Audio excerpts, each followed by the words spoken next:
May napanood nga akong video, ang sabi mabisang halamang gamot daw to. Tara panoorin natin guys, baka may matutunan tayo.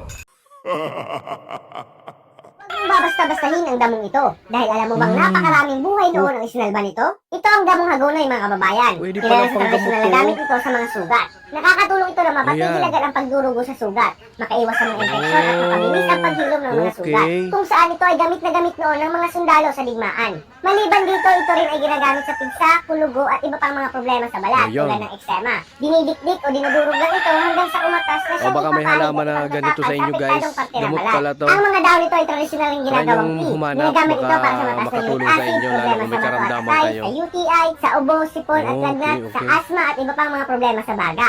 Nagsisilbing pamurga at mainam sa mga problema sa tiyan. Isa rin itong pain reliever para sa mga pananakit ng katawan. Mainam sa mga bukol-bukol at nakakatulong sa mga taong diabetic. At Ito yun oh. Wow, ang dami nga dito. Akala ko dati damo lang to eh. Pero parang may tao. May tao nga. Hoy! Nagano ka dyan? Ay, sutik. Ano yung ginagawa no?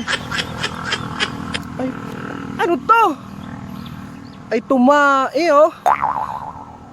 Nako, akala ko herbal to.